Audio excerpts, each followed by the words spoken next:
नए एपिसोड में आपका स्वागत है। मैं पिन कमेंट में टाइम स्टैम्प दे रहा हूँ, वहाँ पे क्लिक करके अपने एपिसोड में सीधा पहुँच सके हैं। तो वीडियो में बढ़ते हैं आगे।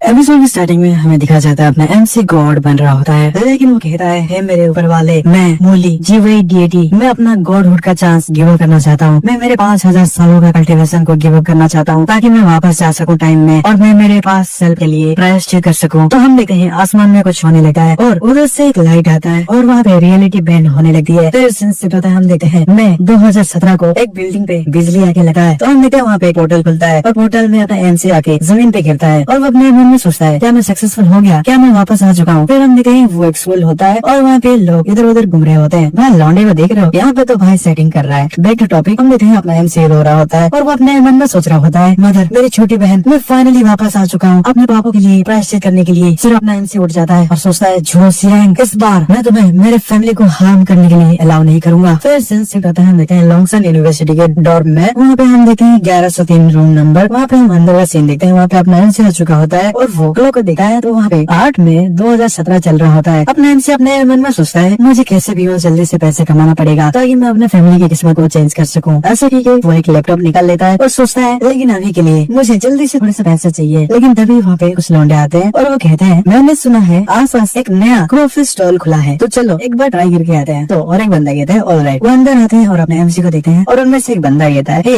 यंग मास्टर मो, तुम फिर से क्लास में नहीं आए। तो अपने एमसी उनकी बात को नहीं सुनता। तो वो बंदा कहता है तुम्हारे सभी भाई भूखे हैं तो हमें डिनर ट्रीट करो, लेकिन अपना एमसी उसको इग्नोर कर रहा होता है। तो वो बंदा गुस्सा करते हुए कहता है क्या तुम मुझे इग्नोर कर रहे हो? क्या तुम्हें डर नहीं लगता कि हम पूरे क्लास को तुम्हारे सीक्रेट के बारे में बता देंगे कि तुम एक वेल्दी फैमिली से नहीं हो बल्कि तुम झूठ बोलते हो सबको, मैं पूरे स्कूल को ये बात बता दूंगा। तो और एक मोटा वाला बंदा कहता है ब्रदर छू इस तरह से मत हो, वो अमीर आर्ट करना चाहता है तो उसे करने दो। हाउएवर रूममेट होने के तौर पे तुम्हारे सीक्रेट को छुपाने के लिए कुछ तो अप्रिशिएशन शो करो। तो अपना एमसी अपने लैपटॉप को अपने बैग में रहता है और कहता है उनको जानने दो, मुझे फर्क नहीं पड़ता इस बात से। तो वो लोग हैरान हो जाते हैं। हम देखते हैं वो पहले वाला बंदा वो कहता है तुम एरोगेंट सो बीच अपने एमसी अपने मन में सोच रहा होता है मुझे वापस आया तब मैं अपना सारा कल्टीवेशन को खो दिया, तो मुझे जल्दी से कल्टीवेशन को रिकवर करना पड़ेगा। अच्छा ये कि वो दरवाजा बंद कर देता है। तो वो पहले वाला बंदा बुक ऑफ दरवाजे पे फेंके मारता है। फिर सेंस होता है अपने एमसी अपने लैपटॉप को बेचने के लिए आया होता है। तो वहाँ पे दुकानदार कह दिए $800 कम नहीं होते बच्चे, और वैसे भी तुमने 3 साल तक इस लैपटॉप को घिसा है तो ये आउटडेटेड हो चुका है। तो अपना एमसी पैसे लेके अपने मन में सोच रहा होता है बस एक लैपटॉप लेने के लिए मेरी मम्मी बहुत ज्यादा एडजस्ट की है, लेकिन देखो अभी इसका वर्थ बस $800 का है। मैं पिछले लाइफ में अपने यूनिवर्सिटी में इस टाइम पूरा रिच लोगों की तरह एंजॉय कर रहा था और पागल बन रहा था। ये सब उसको रिग्रेट हो रहा होता है। वो बाहर आ जाता है और अपने मन में सोच रहा होता है हम गरीब है फिर भी मैं अपने मॉम को फोर्स करता था और ज्यादा पैसे देने के लिए, और इसी तरह मेरा मॉम का फिजिकल कंडीशन ऐसा कह के वो रोने लगा है। लेकिन तभी पीछे से कोई कहती है हे मुलिन। तो अपने से साइड में मुड़ के देखा है तो हम देखते हैं वहाँ पे एक लड़की आई होती है। अपने से उसको देख के अपने मन में सोच रहा होता है क्या छोटी बहन। अपने से अपने मन में सोच रहा होता है मेरे प्रीवियस लाइफ में मेरी छोटी बहन एक झमेले में फंसी और झूठ सिंगिंग के प्रेशर की वजह से वो सुसाइड कमिट करने के लिए मजबूर हो गई। ऐसा कह के वो उदास होता है। तो उसकी बहन कहती है आखिर क्या गलत है? तो एमसी कहता है नहीं नहीं कुछ नहीं। ऐसा कह के वो अपने मन में सोचता है इस टाइम मैं तुम्हें प्रोटेक्ट करूंगा। हम देखते हैं उसकी बहन अपने बैग में हाथ डालती है और एक पैकेट को निकालती है और कहती है ये रहा $5000, मैं पार्ट टाइम काम करके इसे कमाई हूँ और इसे ले लो और मम्मी को बार बार पैसे मत मांगो। तो अपना एमसी उसको देता है और कहता है क्या $5000? तो उसकी बहन कहती है तुम फिर से पागल बनने की एक्टिंग कर रहे हो क्या? तुमने मम्मी को धमकी दिया था कि अगर वो तुम्हें पैसा नहीं देंगी तो तुम स्कूल को छोड़ दोगे। तुम्हें क्या लगा कि मुझे पता नहीं चलेगा? और मुझे ये बात भी पता है कि तुम अपने दोस्तों के साथ आवारागर्दी करते रहते हो, तो बन जाओ सच में यंग मास्टर मूव और इसे ले लो। तो अपने एमसी कहता है नहीं मुझे ये नहीं चाहिए, तुम इसे रख लो और अपने स्कूल के लिए इस्तेमाल करना। तो जाते हुए उसकी बहन कहती है क्या स्कूल? लेकिन मैंने स्कूल छोड़ दिया। तो अपने एमसी कहता है क्यों? तो उसकी बहन कहती है हमारा घर कर्जे के माउंटेन पे दबा हुआ है और डेब्ट कलेक्टर्स हमारा पीछा कर रहे हैं, तो वो इतना बड़ा अमाउंट को कैसे पे कर सकती है? तो मैंने स्कूल छोड़ दिया ताकि मैं काम कर सकूं। तो ये बात सुन के अपने एमसी आगे आता है और अपनी बहन को गले लगा लेता है। तो उसकी बहन कहती है आगे तुम क्या कर रहे हो? तो अपना एमसी कहता है छोटी बहन मुझे माफ कर दो, मुझे बस कुछ दिन दो और ट्रस्ट मी मैं इससे कुछ सॉल्व कर दूंगा। तो वो बात सुन के उसकी बहन अपने एमसी को देखती है और अपने मन में सोचती है लड़का आज उसके बारे में कुछ तो अलग लग रहा है। फिर सेंसिटिव होता है हम देखते हैं अपना एमसी कुछ खरीदने आ चुका होता है और वो सामान को बाहर लेके जाता है एक जंगल के इलाके में, और वहाँ पे कढ़ाई में कुछ पका रहा होता है और वो अपने मन में सोच रहा होता है इस अर्थ में स्पिरिचुअल एनर्जी ना के बराबर है और जल्दी से कल्टीवेट करने के लिए मुझे स्पिरिचुअल ड्रिंक पे रिलाई करना पड़ेगा। ऐसा कहके वो स्पिरिचुअल ड्रिंक बना लेता है और उसको देखिए अपने मन में सोचता है ये सक्सेस हो गया। हम देखते हैं फिर वो एक कटोरे में उसको भर लेता है और उसको पी लेता है और वहाँ पे कल्टीवेशन शुरू कर देता है। और वो मन में सोच रहा होता है कल्टीवेशन को 5 मेजर रेलम में बांटा गया है, लियान की, युनडान, सेनहुन, हुनसेन और टियानरेन। और मैं सिंगसियन मैनुअल को प्रैक्टिस कर रहा हूँ जो की most effective superior cultivation method है। और लियान के स्टेज 1 पे पहुँचने के बाद मैं नॉर्मल ह्यूमन का स्ट्रेंथ को सरपास कर दूंगा। फिर हम देखते हैं 1 घंटे बाद का सीन अपना एमसी आँख खोल लेता है और वो मन में सोच रहा होता है मैं सक्सेसफुल हो गया, अभी मैं लियान की अर्ली स्टेज में पहुंच चुका हूँ। ऐसा कह के वो एक मुक्का मारता है सामने, तो हम देखते हैं पेड़ पे छेद हो चुका होता है। वो देखे अपने एमसी अपने मन में सोच रहा होता है अभी भी हो जाए कि ऑर्डिनरी मार्शल आर्टिस्ट को तो इजीली हैंडल कर सकता हूँ, तो अभी मुझे पैसे कमाने का फास्टेस्ट तरीका ढूंढना पड़ेगा। और वो प्लेस थोड़ा सा प्रॉमिसिंग लग रहा है। फिर सीन शिफ्ट होता है, हम देखते हैं इंटरनेट कैफे में लोग वहाँ पे गेम खेल रहे होते हैं और अपने एमसी भी वहाँ पे आ चुका होता है। वो एक वेबसाइट ओपन किया होता है, उसके बारे में हमें बताया जाता है कि G1 वेब पेज, उसको वर्ल्ड का ब्लैक मार्केट कहा जाता है। उस प्लेटफॉर्म में लोग इन्फॉर्मेशन को एक्सचेंज करते हैं, चीजों को एक्सचेंज करते हैं, इवन मिशन भी एक्सेप्ट करते हैं। वहाँ पे इन्फॉर्मेशन आता है कि लियू फैमिली का बुढ़ा आदमी लियू वोसेंग अभी जून रेलम में ब्रेक थ्रू कर लिया लॉन्गसन विलेज में, तो अभी वजिया में और एक उजुन आ चुका है। तो अपना एमसी अपने मन में सोच रहा होता है क्या उजुन ये भी शायद मार्शल आर्टिस्ट का कोई रेलम होगा, स्टिल वो बस एक मॉडल है। ऐसा कि वो मास में सोल्व करने देता है। तो वहाँ पे एक बाउंटी होता है मिलियनियर सुएन की डॉटर लॉन्गसन को मारने के लिए और उसका रिवार्ड 10 मिलियन होता है। और वहाँ पे लिखा होता है कि किलर क्लान के फेंगसी ने इस मिशन को एक्सेप्ट कर लिया है। तो वहाँ पे लोग बात कर रहे होते हैं ओएमजी फेंगसी ने इस मिशन को एक्सेप्ट कर लिया है और फेंगसी तो किलर क्लान से है और अगर वो पर्सनली ये काम करेगा तो सू फैमिली के डॉटर को कोई भी नहीं बचा पाएगा। तो और एक बंदा कहता है किलर क्लान कभी भी अपने मिशन में फेल नहीं हुए हैं। तो और एक बंदा कहता है सू वैन एक लेजिटिमेट बिजनेसमैन है और रूमर्स ये कहते हैं कि उसके पास एक खूबसूरत डॉटर है, लेकिन ये दुख की बात है कि अब वो मरने वाली है। तो अपना एमसी अपने मन में सोच रहा होता है क्या एक लड़की को मारने के लिए 10 मिलियन, क्या इस दुनिया में अभी भी लोग इस तरह का काम करते हैं क्या? लेकिन तभी वहाँ पे और एक नोटिफिकेशन आता है इमरजेंसी, मेरे डॉटर को ऑपरेट करने के लिए हमें एक मास्टर की जरूरत है और रिवार्ड है 20 मिलियन। तो हमें दिखा जाता है वहाँ पे कोई भी उस मिशन को एक्सेप्ट नहीं किया होता है। तो लोग बात करने लगे हैं क्या 20 मिलियन, सुवेन तो बहुत ही ज्यादा जेनरस है। लेकिन और एक बंदा कहता है फेंगसी बहुत ज्यादा ब्रूटल है और उसके रास्ते में जो कोई भी आएगा तो वो मर्सिलेसली मारा जाएगा, तो इस मिशन को एक्सेप्ट करने की कौन ही हिम्मत करेगा। तो और एक बंदा कहता है सुवेन को एक वुजन लेवल मास्टर बॉडीगार्ड की जरूरत है जो कि उसके डॉटर को बचा सके। तो और एक बंदा कहता है लेकिन हमारे लॉन्गसन में तो बस एक ही वुजन है और वो भी अभी अभी ब्रेक थ्रू किया है, तो वो ज्यादा कुछ नहीं कर पाएगा, तो सू फैमिली के डॉटर के लिए कोई भी होप नहीं है। अपना एमसी उसको देखता है और कहता है ओह इंटरेस्टिंग। ऐसा है कि वो कीबोर्ड पे टाइप करता है और उस मिशन को एक्सेप्ट कर लेता है और वो वहाँ पे अपना नाम उजी दिया होता है। तो लोग बात करने लगते हैं क्या किसी ने सच में हिम्मत करके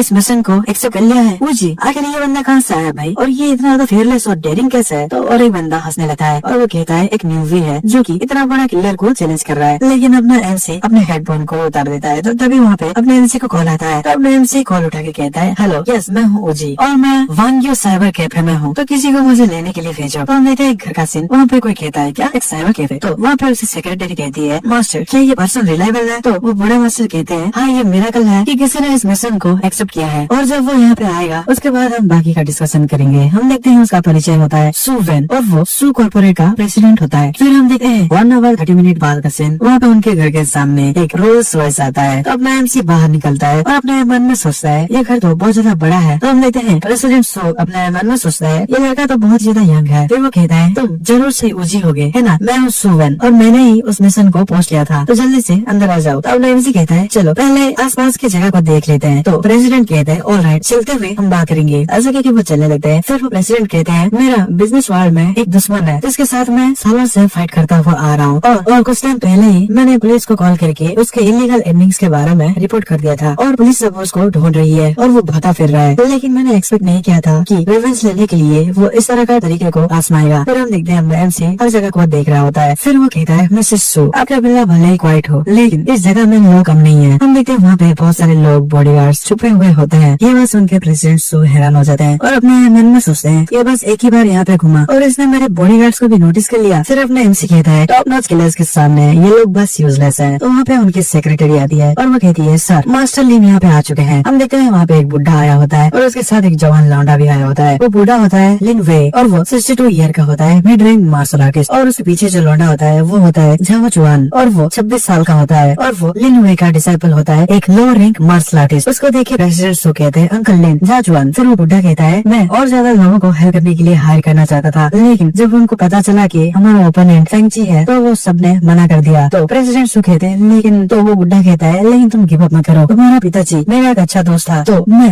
बेस्ट ट्राई करूंगा तुम्हारे लिए एक सोल्यूशन को ढूंढने के लिए। ऐसा कह के वो साइड में अपने एमसी को देखते हैं और वो कहते हैं आखिर ये लौंडा कौन है? तो प्रेसिडेंट सो कहता है ये वही है जिसने हमारे मिशन को एक्सेप्ट किया है और उसका नाम है ओजी। तो अपना एमसी कॉलर को टाइट करता है। तो वो बुड्ढा और उसका डिसेबल देख के अपने मन में सोचते हैं क्या इतना ज्यादा यंग। फिर हम देखते हैं उसका डिसेबल आगे बढ़ता है और कहता है बड़ी तुम्हें क्या लगता है क्या तुम 20 मिलियन का वर्थ हो क्या? तो वो बुढ़ा कहता है जहां डिसरेस्पेक्टफुल मत हो। हम देखते हैं प्रेसिडेंट सो कहते हैं हम सभी यहाँ पे दोस्त है जो की मदद करने के लिए आए हैं, तो चलो फाइट ही करते हैं। ऐसा कह के वो अपने मन में सोच रहे होते हैं लेकिन ये लड़का बहुत ही ज्यादा यंग है तो वो हमारी ज्यादा मदद नहीं कर पाएगा। चलो छोड़ो इसके बारे में, पहले हमें इसका प्लान सुन लेना चाहिए। फिर हम देखते हैं वो कहते हैं मिस्टर वोजी मेरी डॉटर को बचाने के लिए आपका प्लान क्या है? तो अपना एमसी कहता है इस जगह का सारा सर्विलांस को हटा दो और बॉडीगार्ड्स को भी हटा दो। तो वो बूढ़ा कहता है छोटे बच्चे क्या तुम अपने आप को फेंची के लिए बेट बनाना चाहते हो क्या? लेकिन वो इतना ज्यादा सिंपल ट्रिक के लिए बिल्कुल भी नहीं फंसेगा। तो अपना एमसी कहता है नहीं ये लोग बहुत ही ज्यादा वीक है, ये बस मेरे रास्ते में आएंगे। भाई ये बात उनके वो तीनों ही हैरान हो जाते हैं और मिस्टर प्रेसिडेंट सो अपने मन में सोच रहे होते हैं ये लड़का तो बहुत ही ज्यादा बोल्ड है। और फिर अपना एमसी कहता है और रही बात तुम दोनों की तो तुम यहाँ पे रहने के लिए बेरली क्वालिफाइड हो। भाई ये बात सुन के तो उस लौंडे को गुस्सा आ जाता है और वो कहता है तुम्हें क्या लगता है तुम एक उर्जुन हो क्या? एक बार कोशिश करके देख लो। तो अपना एमसी अपने मन में सोचता है लेकिन ये उर्जुन इतना ज्यादा ग्रेट है क्या? फिर वो कहता है तुम मुझे टेस्ट करने के लिए क्वालिफाइड नहीं हो। भाई इस बात से तो उस बंदे को और भी ज्यादा गुस्सा आ जाता है। वो कहता है अगर तुमने क्या कहा? तो अपना एमसी कहता है क्या तुम मुझे टेस्ट करना चाहते हो क्या? तो यहाँ पे जो भी है उन सभी को बुला लो और तुम लोग एक साथ में मेरे साथ फाइट करने के लिए आ सकते हो। भाई पीछे देखो पीछे वो बूढ़ा और प्रेसिडेंट सो का शकल देखो भाई। अब नैन्सी के पास सुन के वो प्रेसिडेंट सो कहता है मिस्टर ओजी आप जहां के साथ 1-on-1 डुएल क्यों नहीं कर लेते? तो अब नैन्सी कहता है इस चीज की कोई भी जरूरत नहीं है, तुम सभी एक साथ मेरे पे आ जाओ। तो वो लौंडा कहता है चलो देखते हैं तुम कितने समय तक टिक सकते हो। हम देखते हैं वहाँ पे वो सभी बॉडीगार्ड्स आगे बढ़ते हैं अपने एमसी की तरफ अटैक करने के लिए। तो प्रेसिडेंट सो कहते हैं मिस्टर ओजी। हम देखते हैं वो बूढ़ा अपने मन में सोच रहा होता है उन्होंने तो फाइट बैक करने की कोशिश ही नहीं कर रहा। फिर हम देखते हैं बॉडीगार्ड को बहुत ज्यादा गुस्सा आ रहा होता है। वो मुक्का मारने के लिए जब अपना एमसी के पास अपना मुक्का लाता है तो अपना एमसी अपने बॉडी से जोरदार पावर को रिलीज करता है तो वो सभी लोग दूर फिका जाते हैं। भाई बॉडीगार्ड की शकल देखो, जिसने भी ये मांगा बनाया ना भाई अटेंशन टू डिटेल अच्छे से दिया है। हम देखते हैं अपना एमसी एकदम कोल स्टाइल में खड़ा होता है तो ये तीनों ही अपने एमसी को देख के एकदम हैरान होता है। प्रेसिडेंट कहते हैं आखिर ये क्या है, उसने तो हिला भी नहीं। तो हम देखते हैं वो बूढ़ा अपने मन में सोचता है क्या ऐसा हो सकता है। फिर अपना एमसी कहता है तुम भी आ सकते हो। तो ये लौंडा एकदम घबरा जाता है लेकिन वो हिम्मत करके आगे बढ़ता है अपने एमसी के ऊपर किक मारने के लिए। लेकिन अपने एमसी उसको देखता है और अपने हाथों से पावर रिलीज करता है और उसी के शॉकवेव से ही वो बंदा दूर फेंका जाता है और जाके एक पेड़ में लेता है। तो वो देखिए वो बूढ़ा मास्टर कहता है ऐसा नहीं हो सकता ये पावर तो अपना एमसी साइड में मुड़ के देखता है कहते हैं। तो वो बूढ़ा कहता है मिस्टर वोजी मैं आपके बारे में गलत था, मैं माफी चाहता हूँ। हम देखते हैं वो लौंडा उठता है और कहता है मास्टर क्या आप इसके अगेंस्ट में जीत नहीं सकते क्या? तो वो बूढ़ा मास्टर कहते हैं इवन मिस्टर लियू भी जो कि अभी जुन रेलम में ब्रेक थ्रू किया वो भी मिस्टर वोजी के सामने कोई भी मैच नहीं है। तो वो बात सुन के प्रेसिडेंट शॉक हो जाता है। वो कहता है क्या? तो बूढ़ा कहता है हाँ मिस्टर वोजी भी एक वजन है वो भी हाई कल्टिवेशन के साथ। तो वो लौंडा और प्रेसिडेंट दोनों के मुंह खुल जाते हैं। वो कहते क्या एक वजन? फिर इन शोर शराबत से एक लड़की की आंख खुल जाती है। वो कहती है आखिर बाहर क्या चल रहा है, इतना ज्यादा शोर शराबा क्यों? फिर हम देखते हैं वहाँ पे अपना एमसी और बाकी सब लोग घर के अंदर आ चुके होते हैं। प्रेसिडेंट कहते हैं मिस्टर वोजी अब तो सच में एक इम्प्रेसिव टैलेंट के साथ ब्लेस्ड हो। तो अपना एमसी कहता है नहीं ये बस छोटा मोटा स्किल है। ऐसे कहके अपने मन में सोच रहा होता है ऐसा लगता है कि ये लोग मुझे वजन समझ रहे हैं। फिर प्रेसिडेंट कहता है मेरी बेटी का सेफ्टी अभी मैं आपके हाथों में दे रहा हूँ, क्या मैं आपके लिए और कुछ भी कर सकता हूँ क्या? तो अपना एमसी कहता है हाँ तुम्हें दो चीजें करना पड़ेगा, पहला 20 मिलियन मेरे अकाउंट में डिपॉजिट कर लो और दूसरा जो भी मैं कहूँगा उसको सिक्योरिटी के लिए माना जाएगा। तो उस बात से प्रेसिडेंट कहता है ठीक है मैं इस चीज को इमीडिएटली हैंडल करता हूँ। तो अपना एमसी चाय पीते हुए कहता है ओके जितना जल्दी हो सके मुझे उतना जल्दी डिपॉजिट चाहिए और मुझे कल के लिए बाहर जाना है। तो वो बात सुन के सभी लोग एकदम हैरान हो जाते हैं और वो कहते हैं क्या बाहर जाना है? लेकिन पेंची के स्टाइल के अकॉर्डिंग वो 2 दिनों के अंदर ही हमला करेगा। तो अपना एमसी चाय पीते हुए कहता है डन मिस सो को मेरे साथ भेज दो। तो प्रेसिडेंट कहते हैं लेकिन तभी उनकी बेटी आती है और वो कहती है डैड। ऐसा कहकर वो सीढ़ियों पे आती है। अब उसका नाम बताया जाता है और उसका नाम है सुजिया की और वो 19 साल की है और प्रेसिडेंट सू की इकलौती बेटी है। प्रेसिडेंट सू कहते हैं अगर तुम इस तरह के ड्रेस में बाहर कैसे आ सकते हो, अभी यहाँ पे गेस्ट आए हैं। तो उनकी बेटी कहती है मैं हमेशा घर पे पड़ी रहती हूँ और खाती हूँ और सोती हूँ, तो मैं किस तरह का ड्रेस पहनूं? तो प्रेसिडेंट कहते हैं लेकिन तुम तो वो बूढ़ा कहता है जी की हमेशा घर पे रहती है तो वो फ्रस्ट्रेट हो चुकी है, ये तो समझने वाली बात है। फिर वो लड़की कहती है आखिर ये लड़का कौन है? तो प्रेसिडेंट कहते हैं सुजिया की। मैं तुम्हें वार्निंग दे रहा हूँ मिस्टर वोजी एक एस्टीम्ड गेस्ट है जो कि तुम्हें प्रोटेक्ट करेंगे, तो उनके लिए डिसरेस्पेक्टफुल मत हो। तो वो लड़की अपने एमसी की तरफ देखती है और कहती है क्या ये? तो अपने एमसी चाय को रख लेता है नीचे और वो कहता है मिस सू आप 1 महीने के लिए मेरा प्लान को फॉलो करेगी और हाँ मैं आपके फ्रीडम को रेस्ट्रिक्ट नहीं करूंगा। तो वो लड़की कहती है देन मैं बाहर जाना चाहती हूँ। तो अपना एमसी प्रेसिडेंट सू की तरफ देखता है तो प्रेसिडेंट सू कहता है ठीक है। तो वो लड़की खुश हो जाती है। तो उसके फादर कहते हैं तुम कल सुबह मिस्टर वोजी के साथ बाहर बाहर जा रही हो, तुम्हें उनको फॉलो करना पड़ेगा और इधर उधर नहीं जाना पड़ेगा। तो वो लड़की कहती है ठीक है मैं समझ गई। ऐसा कह के वो अपने मन में सोचती है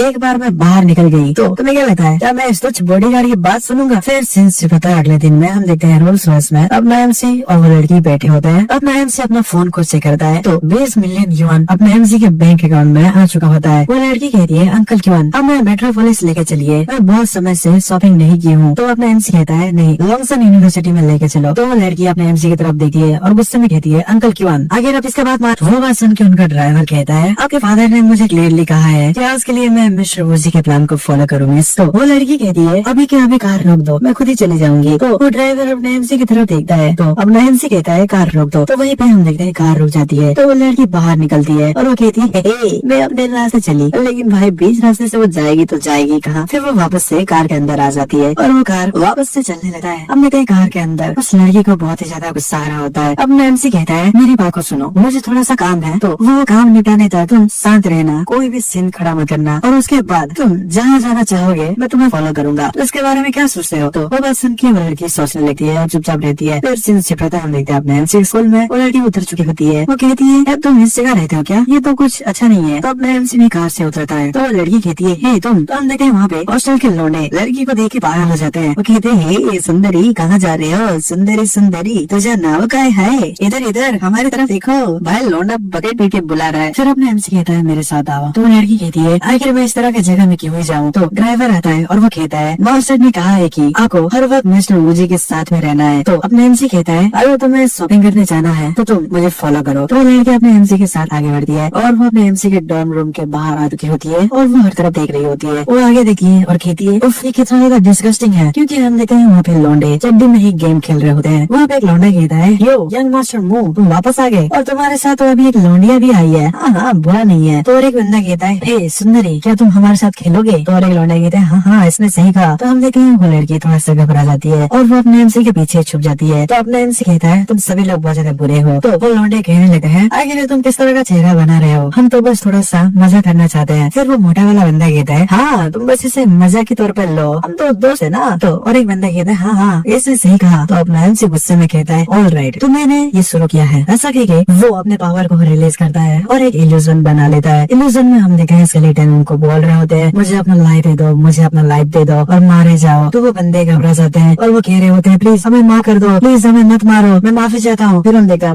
एमसी अपना इल्यूजन को बंद कर लेता है। तो वो लड़की कहती है आगे इन्हें क्या हुआ है। तो अपना एमसी कहता है ये बस थोड़ा सा इल्यूजन है। फिर अपना एमसी कहता है मुझे बस एक मोमेंट दो, मुझे कपड़ा लेना है, उसके बाद हम यहाँ से चलेंगे। फिर हम देखते हैं वो लोग कार में वापस आ चुके होते हैं। वो लड़की कहती है मुझे बता भी दो आगे तुमने अभी किस तरह का इविल ट्रिक को यूज किया। तो अपना एमसी उसके तरफ मुड़ते हुए कहता है जबकि तुम अभी मेरे पावर को देख चुकी हो, तो अगर तुम मिसबिहेव करोगे ऐसा बोल के जब वो डराता है तो लड़की घबरा जाती है। तो अपना एमसी कहता है मैं तो बस मजा कर रहा था। तो उस लड़की को गुस्सा आ जाता है, वो अपने एमसी को मारते हुए कहती है तुम। हम देखते हैं वो ड्राइवर कहता है मिस रोजी अभी हम कहाँ पे जाएंगे। तो अपना एमसी कहता है बस थोड़ा सा रुको। ऐसा कह के वो कॉल मिलाता है और वो कहता है आगे तुम कहाँ पे हो, मैं तुमसे मिलना चाहता हूँ। ऐसा कह के वो पता पूछता है और बताता है 107 लॉन्गटा स्ट्रीट। फिर सीन शिफ्ट होता है हम देखते हैं एक मेड कैफे में दो मेड कहती है young master young mistress welcome. तो वो लड़की हंसने लगी है और वो कहती है क्या तुम्हारा इस तरह का पेटिस है क्या। तो अपना एमसी भी घबरा जाता है, अपने मन में सोच रहे होता है क्या मुझे इस तरह की जगह में पार्ट टाइम वॉक कर रही है क्या। फिर वो दोनों अंदर जाते हैं तो हम देखते हैं वहाँ पे मेड के कॉस्ट्यूम में लड़कियां लोगों को सर्व कर रही होती है। वहाँ पे एक लड़की आती है और वो कहती है मास्टर क्या आप ऑर्डर करने के लिए रेडी हो। तो अपने एमसी कहता है क्या मुजिन नाम का कोई यहाँ पे काम करती है क्या। तो वो लड़की कहती है मुजिन हाँ वो अभी खाना लाने के लिए गई है। तो तभी कोई कहता है मुजिन तुम्हारा एक कस्टमर आया है। तो मुजिन खाना लाते हुए कहती है हाँ मैं आ रही हूँ। हम देखते हैं अपना एमसी अपने बहन को देखा है और अपने मन में सोचती है छोटी बहन, लेकिन तभी हम देखते हैं उसकी छोटी बहन के पिछवाड़े में कोई स्मा करता है और कहता है स्यूजन तुमने मुझे बहुत ज्यादा इंतजार करवा लिया, तो जल्दी करो और यहाँ पे आ जाओ। हम देखते हैं वो चीज देख अपने एमसी की बहन एकदम सो हो चुकी होती है। अपना एमसी वो देख के अपने मन में सोचता है साला कमीना। फिर वो लौंडा कहता है मेरे पास आओ और मेरे साथ बात करो। हमें उस लौंडे के बारे में बताया जाता है, वो होता है सुन चंग्रेन और वो 23 साल का होता है और सुन प्रॉपर्टीज ग्रुप का एक लौता वारिस होता है। अपने एमसी की बहन कहती है यंग मास्टर सुन एक्सक्यूज मी मुझे अभी भी काम है। तो वो सुन कहता है रुको। ऐसा कह के वो एक डायमंड रिंग को निकाल लेता है और वो कहता है मेरी गर्लफ्रेंड बन जाओ। तो सभी लोग अपने एमसी के बहन की तरफ देखने लगते हैं। तो हम देखते हैं अपना एमसी और मिस सू वो सब देख रहे होते हैं। मिस सू कहती है ये है सुन चंग्रेन और वो सुन प्रॉपर्टीज के डायरेक्टर का बेटा है। वो यंग मास्टर सुन कहता है मैं तुम्हारी फैमिली के बारे में जानता हूँ, वो बहुत ज्यादा गरीब है और तुम्हारा भाई भी यूजलेस कचरा है जो कि तुम्हें परेशान करता रहता है। तो लेकिन मैं तुम्हें गारंटी करता हूँ कि तुम मेरे साथ आने के बाद एक वेल्दी लाइफ जियोगी। तो अपने एमसी की बहन उसको मना कर देती है। तो उस लौंडे को बहुत ज्यादा गुस्सा आ जाता है। वो एक ड्रिंक को निकालता है और अपने पैंट में डाल लेता है और जोर से कहता है, बॉस जल्दी से यहाँ पे आओ। तो वहाँ का बॉस भागे हुए वहाँ पे आता है और वो कहता है, यंग मास्टर सुन, आखिर बात क्या है। तो वो यंग मास्टर सुन कहता है, तुम्हारे मेड ने मेरे ऊपर पानी गिरा दिया है, तो उसको बोलो कि वो इसको चाट चाट के साफ करे। तो वो बॉस गुस्से में अपने एमसी की बहन की तरफ देखता है और वो कहता है, मुजिन क्या तुम इस तरह से अपने जो करती हो। ऐसा कहके वो अपने एमसी की बहन को मारने वाला होता है, लेकिन अपने एमसी उस बॉस के हाथ को रोक लेता है। तो वो बॉस कहता है, आखिर तुम कौन हो, मुझे छोड़ दो। तो अपने एमसी उसको उठा के दूर फेंक देता है। तो सभी लोग वहाँ पे घबरा जाते हैं। अपने एमसी की बहन अपने एमसी को देखे अपने मन में सोचती है, बड़े भैया। तो हम देखते हैं ये लड़की भी अपने मन में सोच रही होती है, क्या ये इतना ज्यादा स्ट्रॉन्ग है। फिर हम देखते हैं वसुम फैमिली के यंग मास्टर कहते हैं, आखिर तुम कौन हो बच्चे। लेकिन तभी अपने एमसी उसको भी एक मुका चढ़ देता है। तो वो बंदा जमीन पे जाके गिरता है और कहता है, मैं सुन प्रॉपर्टी का एक लौता वारिस हूँ, क्या तुम मुझे ये करने की हिम्मत कर रहे हो, या तुम बनना चाहते हो बच्चे। तो वो बात सुन के मिस सू कहती है, ओ मुझे नहीं पता था सुन प्रॉपर्टी ग्रुप इतना ज्यादा पावरफुल है। तो वो बात सुन के वो लौंडा अपने मन में सोचता है, ये वॉइस। अब देखते हैं मिस सू भी अपने एमसी के पास आ चुकी होती है। वो कहती है, क्या तुम श्योर हो कि तुम इसे टच करना चाहते हो। तो वो देखे वो लौंडा घबरा जाता है और वो कहता है, तुम। फिर हम देखते हैं उस लौंडे को कैफे से बाहर कर दिया जाता है। मिस सू कहती है, ए तुम सुन के छोटे बच्चे, क्या तुम यहाँ से भाग रहे हो, क्या मेरा तुम्हारे बाप के साथ बात करने तक रुकोगे नहीं। तो वो लौंडा कहता है, मैं इसके बारे में कभी भी नहीं भूलूंगा। ऐसा कह के वो अपने मन में सोच रहा होता है, डैम इट, यहाँ पे तो सू फैमिली की डेविल आ चुकी है। फिर हम देखते हैं वो लड़की कहती है, तुम मुझे अभी एक बार वो करते हो। तो अपना एमसी कहता है, नहीं, वो तुम्हें अपना लाइफ वो करता है। तो हम तभी देखते हैं अपने एमसी की बहन आती है और अपने एमसी की सर को किसी है और वो कहती है, चलो इस जगह को छोड़ के आगे चलते हैं। तो अपने एमसी चलते हुए कहता है, अरे तुम इस तरह की जगह पे पार्ट टाइम क्यों कर रहे हो। तो उसकी बहन कहती है, यहाँ अच्छा पैसा मिलता है। ऐसा कह के वो उदास होती है। तो अपने एमसी उसको देख के मन में सोचता है, मेरी छोटी बहन मेरे वजह से इस तरह के ट्रीटमेंट को झेल रही है। फिर उसकी छोटी बहन कहती है, अरे मैं तो अपना क्लोथ को चेंज करना भूल गई। तो अपने एमसी मिस सू से कहती है, मिस सू क्या आपको ऐसा जगह पता है जहाँ पे अच्छे कपड़े मिलते हैं। तो मिस सू कहती है, हाँ तुमने सही इंसान से पूछा है। फिर सीन शिफ्ट होता है, हम देखते हैं क्लोथिंग स्टोर में अपना एमसी और उसकी बहन और मिस सू आ चुकी होती है। अपने एमसी की बहन एक ड्रेस को ट्राई करती है और वो शर्माते हुए कहती है, क्या ये मेरे ऊपर अच्छी लग रही है। तो मिस सू कहती है, ऑफ कोर्स मैं बस बेस्ट चूज करता हूँ। तो अपने एमसी भी कहता है, हाँ बुरा नहीं है। लेकिन अपने एमसी की बहन उस क्लोथ का प्राइस टैग देती है और वो कहती है, नहीं ये तो बहुत ज्यादा एक्सपेंसिव है, तो मैं इसे छोड़ दूंगी। तो मिस सू कहती है, तुम्हें चिंता करने की जरूरत नहीं है, तुम्हारा ब्रदर बहुत ही ज्यादा रिच है और वो इतना ज्यादा रिच है कि वो चाहे तो इस पूरी दुकान को भी खरीद सकता है। तो कुछ कपड़े उसके लिए ज्यादा नहीं होंगे। तो अब एमसी की बहन कहती है, आखिर ये कैसे पॉसिबल है। तो मिस सू कहती है, अभी वो करंटली मेरा बॉडीगार्ड है और उसका सैलरी बहुत ज्यादा हाई है। तो अपना एमसी भी प्राउडली मुस्कुराता है। फिर हम देखते हैं वो लोग कार के पास आ चुके होते हैं। अपना एमसी कहता है, मैंने तुम्हें $2 लाख ट्रांसफर कर दिया है, कुछ पैसे अपने पास रखना और बाकी सब मम्मी को दे देना। तो उसकी बहन कपड़े के बैग को लेते हुए कहती है, क्या तुम मुझे एक्सप्लेन नहीं करने वाले हो क्या। तो अपना एमसी कहता है, अरे वो मैं एक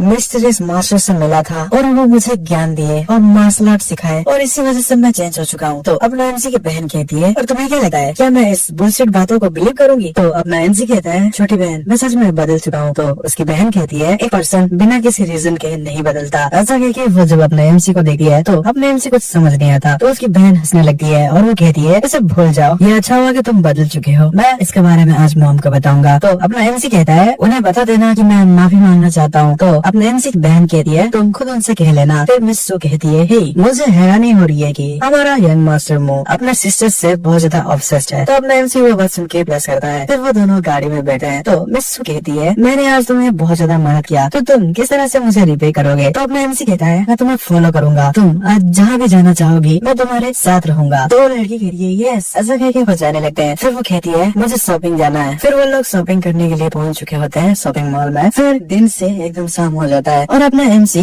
भाई बहुत सारा बैग पकड़ के चल रहा है। वो अपने मन में सोच रहा होता है, ये औरत आगे इसका मूड इतना ज्यादा अच्छा कैसे हो सकता है, क्योंकि हम देखते हैं वो लड़की चलते चलते गाना गा रही होती है। वो कहती है, आज मैं बहुत ज्यादा खुश हूँ। तो अपना एमसी पीछे बैठ के अपने मन में सोच रहा होता है, हाँ हाँ भाई मैं देख पा रहा हूँ इसे। लेकिन तभी उसका कुछ महसूस होता है। तो ड्राइवर कहता है, मिस्टर रोजी आखिर क्या गलत है। तो अपना एमसी कहता है, नहीं कुछ नहीं, चलो चलते हैं। फिर हम देखते हैं उस साइड में एक आदमी होता है, वो किसी को फोन पे बताता है कि टारगेट रास्ते में है। फिर वो लोग जब रास्ते में जा रहे होते हैं तो रास्ते के बीच में एक बड़ा सा ट्री होता है। तो ड्राइवर निकलता है और वो कहता है, आखिर यहाँ पे क्या हुआ है, बीच रोड में ये पेड़ कहाँ से आ गया। लेकिन तभी आसपास की पंछियां उड़ने लगते हैं और वो ड्राइवर जब साइड में मुड़ के देखता है तो गोली हवा में रुक चुकी होती है। तो वो ड्राइवर घबराते हुए नीचे बैठ जाता है और वो कहता है, मिस्टर रोजी ये तो। लेकिन अपने एमसी अपने पावर के साथ गोली को रोक चुका होता है। तो अपने मन में सोच रहा होता है, तुम मेरे साथ इस तरह के ट्रिक को खेलना चाहते हो तो चलो मैं भी तुम्हारे साथ मजे करूंगा। ऐसा कह के वो अपने पावर से उन दोनों गोलियों की डायरेक्शन को चेंज कर देता है। तो दोनों गोली जाके तो बंदों पे लगे हैं और वो दोनों मर जाते हैं। इधर हम देखते हैं मिस्सू कार से नीचे उतरती है और वो कहती है बहुत ज्यादा आवाज आ रही है, आखिर यहाँ पे क्या चल रहा है। फिर वो जब ड्राइवर को नीचे बैठे हुए देखती है तो वो कहती है अंकल क्या आखिर आप नीचे क्यों बैठे हैं। तो ड्राइवर कहता है मिस जल्दी से कार के अंदर चले जाइए, हमारे ऊपर हमला हो चुका है। तो मिस्सू कहती है क्या आखिर वो लोग कहाँ पे है। लेकिन तभी वहाँ पे कुछ स्मेल होता है तो वो मिस्सू उसको स्मेल करती है और कहती है आखिर ये वियर्ड स्मेल क्या है। फिर हम देखते हैं वो अपने घुटने में आ जाती है तो अपने इनसे अपने मन में सोच रहा होता है ओ नो ये तो हेलुसिनेशन करने के लिए गैस है, ऐसा लगता है कि मुझे थोड़ा बहुत अपना पावर यहाँ पे दिखाना पड़ेगा। फिर हम देखते हैं उस जगह में पूरी तरीके से धुआं धुआं हो जाता है तो गुंडे निकलते हैं गन लेके और वो कहते हैं आखिर वो कहाँ पे है। हम देखते हैं वहाँ पे मिस्सू जमीन पे लेटी होती है। मिस्सू कहती है मूली आखिर तुम कहाँ पे हो। फिर हम देखते हैं गुंडे मास्क पहन के आए होते हैं, उनमें से गुंडा कहता है भाई केयरफुल रहना और चलो टारगेट को लेके जल्दी निकलते हैं। तो अपना एमसी कहता है तुम लोग आखिर तुम कौन से ऑर्गेनाइजेशन से हो। तो वो लोग घबरा जाते हैं और साइड में मुड़ के देखते हैं और वो कहते हैं क्या ये लड़का हम सभी को डराने के लिए आया है क्या। लेकिन तभी उनमें से एक बंदा कहता है बच्चे तुम अकेले हो तो तुम हम सबको हैंडल नहीं कर सकते, तो भाइयों चलो इस बंदे को यही पे लपेट लो। तो सभी लोग आगे बढ़ते हैं अपने एमसी पे अटैक करने के लिए, लेकिन अपना एमसी 3 पतियों को निकाल देता है और कहता है तुम छोटे छोटे कीड़े तुम एकदम फूल हो। ऐसा कह के वो सभी का गला काट रहा होता है एक झटके में ही। तो एक बंदा कहता है क्या इस सभी मारे गए वो भी पते से, आखिर इस लॉन्गसन सिटी में तुम जैसा मास्टर कब आया। तो अपना एमसी कहता है तुमने अभी तक मेरा सवाल का जवाब नहीं दिया है, तो तुम मुझे सवाल नहीं करोगे बल्कि मैं तुम्हें सवाल करूंगा। मुझे बताओ तुम कौन से ऑर्गेनाइजेशन से हो। ऐसा कह के वो जब साइड में देखता है तो वो बंदा अपना मास्क को निकालता है और वो कहता है बच्चे तुम्हें डिसअपॉइंट होना पड़ेगा क्योंकि तुम मुझसे कोई भी इंटेल निकाल नहीं सके। ऐसा कह के वो अपने मुंह में एक को निकाल लेता है और वो बंदा वहीं पे खून खांसते हुए मर जाता है। तो अपना एमसी कहता है डैम इट उसने तो पॉइजन को यूज कर लिया, सिट यार मैं थोड़ा सा ज्यादा केयरलेस हो गया। फिर वो कहता है इस पेड़ को इन कचरों ने यहाँ पे डाला है। ऐसा कह के वो उस पेड़ को एक झटके में ही तबाह कर देता है और कहता है अब नेक्स्ट उसकी बारी है। ऐसा कह के वो मिस्सू के पास आ जाता है और उनको छूते हुए एक सेल कास्ट करने की कोशिश करता है और मन में सोचता है होपफुली वो इस टाइम ना जागे जैसे कि मानवा में होता है। अगर ये जाग जाएगी तो बहुत ज्यादा बड़ा प्रॉब्लम हो जाएगा। लेकिन भाई होना क्या था, वो लड़की जाग जाती है। वो कहती है हाँ, ऐसा कह के वो आँख खोलती है। तो अपना एमसी कहता है सो जाएगी। तो वो धीरे धीरे आँख खोलने लगती है और वो जब अपने एमसी को देखती है तो वो शर्मा जाती है और वो कहती है यार तुम क्या कर रहे हो। तो अपना एमसी कहता है मैं तुम्हें बचा रहा था। फिर वो लड़की जब सामने देखी है तो वहाँ पे गुंडों की लाशें पड़ी होती है तो वो घबरा जाती है और वो कहती है ये लोग। तो अपना एमसी कहता है ये सभी हार्ड किए गए किलर्स है। तो लड़की कहती है क्या किलर्स। फिर अपने एमसी अपने पावर का इस्तेमाल करता है ड्राइवर पे, तो ड्राइवर भी होश में आ जाता है। वो कहता है अभी यहाँ पे क्या हुआ। तो अपना एमसी कहता है जब हम सू विला में पहुँच जाएंगे तो हम इसके बारे में बात करेंगे। फिर वो लोग सू फैमिली के विला में पहुँच जाते हैं। फिर अपना एमसी कहता है यही सब हुआ था। तो प्रेसिडेंट कहता है क्या वो लोग सब किलर क्लान के हैं। तो अपना एमसी कहता है उन सभी के आर्म में पते के से का एक मार था, तो मुझे नहीं लगता कि किलर क्लान इस तरह के मेथड को इस्तेमाल करेगा। तो बूढ़ा अपने मन में सोचता है क्या पते का निशान, मैं इससे पहले भी सुना हूँ लेकिन मुझे याद नहीं आ रहा है कि मैं कहाँ सुना हूँ। फिर प्रेसिडेंट कहते हैं ऐसा लगता है कि जैकी किसी और का टारगेट बन चुकी है, तो अभी उसका घर से बाहर ना जाना ही ठीक रहेगा। तो वो बूढ़ा भी अपना सर हिलाता है और वो कहता है हाँ प्रिकॉशन लेना ही बेस्ट रहेगा। तो अपना एमसी कहता है यस हम केयरलेस नहीं हो सकते। मिस्टर सू क्या ऐसा पॉसिबल है कि आप मेरे लिए कुछ जेड ऑर्नामेंट ला सकते हैं। तो प्रेसिडेंट सू कहते हैं क्या जेड ऑर्नामेंट्स। फिर वो कहते हैं बटलर मिस्टर वोजी के लिए कुछ जेड ऑर्नामेंट्स लेके आओ। तो वो बटलर कहती है यस मास्टर। ऐसा कहकर वो जेड ऑर्नामेंट्स ले आती है। हम देखते हैं एक बक्से में जेड ऑर्नामेंट्स होती है। तो अपना एमसी कहता है हाँ ये ग्रेट है। फिर प्रेसिडेंट कहता है क्या मिस्टर वोजी इन जेड्स में अपना पावर डाल के इवन को भगाना चाहते हैं क्या। लेकिन ये सब तो स्कैमर्स करते हैं, मार्शल आर्टिस्ट वैसा बिल्कुल भी नहीं करते। फिर उनको याद आता है कि वो ज्यादा ही बोल चुके हैं, तो वो अपने एमसी से माफी मांगते हुए कहते हैं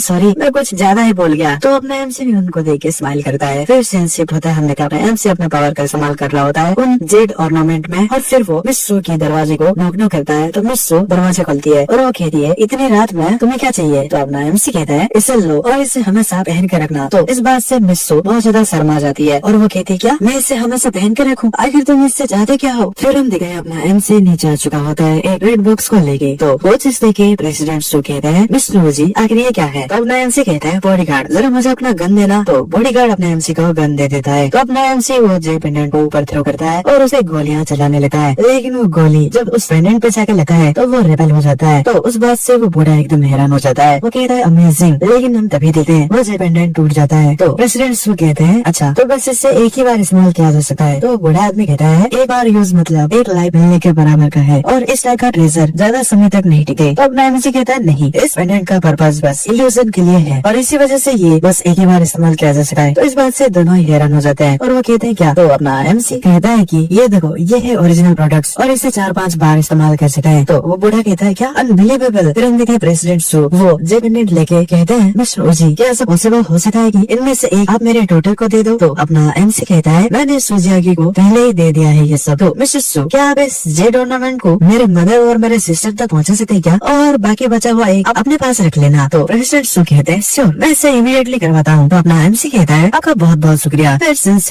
हम देखते हैं अगले दिन में सुजियागी उस जे पेंडेंट को लेके खड़ी होती है और वो अपने मन में सोच रही होती है, लेकिन तभी वो मुंह फुलाते हुए उसको फेंक देती है और वो कहती है उसने मुझे कहा था कि मैं इसे हर वक्त पहने रखूं, लेकिन मैं उससे अपना मर्जी चलाने नहीं दूंगी। ऐसा कह के वो टेबल पे फेंके वहाँ से चली जाती है। जब वो नीचे आती है तो उसके पिताजी कहते हैं आगे तुम कहाँ पे जा रही हो। तो मिस सुजियागी कहती है मैं बाहर जा रही हूँ। तो उसके पिताजी कहते हैं बाहर बहुत ज्यादा डेंजरस है, प्लीज बाहर मत जाओ और मेरी बात मानो। तो वो लड़की कहती है नहीं मैं बाहर जाना चाहती हूँ। तो अपना एमसी उसको देख अपने मन में सोचता है मैंने जो इसे ऑर्नामेंट दिया था उसने उसे नहीं पहना। फिर अपना एमसी कहता है मैं उसके साथ जाऊंगा। तो प्रेसिडेंट सू कहते हैं आपको ट्रबल करने के लिए माफी चाहता हूँ। तो वो बात है कि सुजियागी नाराज होती है। फिर सीन से पता है हम देखते हैं बाहर का सीन, वहाँ पे सुजियागी कहती है क्या तुम मुझे फॉलो करना बंद कर सकते हो। तो अपना एमसी कहता है नहीं। तो सुजियागी कहती है बस एक दिन के लिए। तो अपना एमसी कहता है नहीं। तो वो नाराज हो जाती है और वो कहती है डैम यू। ऐसा कह के वो अपने मन में सोच रही होती है डैम ये तो बहुत एनोइंग है, ये मेरे पीछे पीछे हर जगह आता रहा तो मैं एंजॉय कैसे करूंगी। ऐसा कह के वो रोने लगी है। फिर वो एक प्लान बना लेती है और कहती है हाँ मैं समझ गई। ऐसा सोच के वो फीमेल वॉशरूम को दिखाते हुए कहती है मुझे सडनली वॉशरूम यूज करना है। तो मूली क्या तुम इसके अंदर भी मुझे फॉलो करोगे क्या। तो अपना इनसे शर्माते हुए कहता है नहीं नहीं तुम जा सकते हो। ऐसा कह के वो अपने मन में सोचता है ये लड़की क्या ये कुछ प्लान बना रही है क्या, ये मुझे धोखा देने की कोशिश कर रही है और यहाँ से भागने की कोशिश कर रही है। भाई इधर हम देखते हैं वो लड़की वॉशरूम की खिड़की से नीचे उतरने की कोशिश कर रही होती है और वो अपने मन में सोच रही होती है वो लड़का मुझे फॉलो करेगा। सू फैमिली के लिटिल लेवल को चलो देखते हैं। ऐसा कह के वो नीचे उतर रही होती है और वो मन में सोच रही होती है बच्चे तुम अभी भी इनएक्सपीरियंस्ड हो। ऐसा कह के वो जब उतर रही होती है तो अपना एम से नीचे से कहता है सुजियागी। तो हम देखते हैं सुजियागी का पैर फिसल जाता है, वो हैरान हो जाती है और वो कहती है क्या। ऐसा कह के वो गिरने वाली होती है लेकिन वो ऐसे वाले डिब्बे में बैठ जाती है और वो कहती है डैम इट मोली क्या तुम मुझे डरा के मारना चाहते हो क्या। तो अपना एम से उसके चप्पल को पकड़ लेता है। फिर वो लड़की घबराते हुए नीचे देखती है और वो कहती है अगर तुम नीचे कब आए। तो अपना एम से ऊपर देखते हुए कहता है भाई तुम्हें इस बारे में अभी फिक्र नहीं करना चाहिए बल्कि तुम्हें इस बारे में फिक्र करना चाहिए कि मुझे नीचे से तुम्हारा क्या क्या दिख रहा है। तो लड़की हैरान हो जाती है। तो अपना एमसी कहता है मैं तुम्हारा सब कुछ देख सकता हूँ। तो वो लड़की चिल्लाती है और खिड़की में दोबारा घुस जाती है और शर्माते हुए अपने मन में सोचती है ओह माय गॉड। फिर वो सोचती है वो लड़का अभी भी नीचे होगा, लेकिन वो जब दरवाजा खुलती है तो अपना एमसी ऊपर ही होता है। तो लड़की सोचती है नॉर्मल पर्सन का लॉजिक तो इसमें काम ही नहीं करता, ये तो बहुत ही ज्यादा एनोइंग है, वो तो हर जगह पे मौजूद है। लेकिन तभी कोई कहती है मूली। तो अपना एमसी साइड में देखता है तो हम देखते हैं वहाँ पे एक लड़की आई होती है। तो अपना एमसी उसको देख के मन में सोचता है वो लिया है ना। तो वो लड़की अपने एमसी के पास आती है और वो कहती है बहुत दिनों से तुम्हें देखा नहीं। अपना एमसी अपने मन में सोच रहा होता है वो मेरे स्कूल का क्लासमेट है और हमारे स्कूल का जेंटल गॉडेस है। फिर अपना एमसी उससे कहता है ले आओ हाँ तुम्हें देखे फिर बहुत लंबा समय हो चुका है। अपना एमसी अपने मन में सोच रहा होता है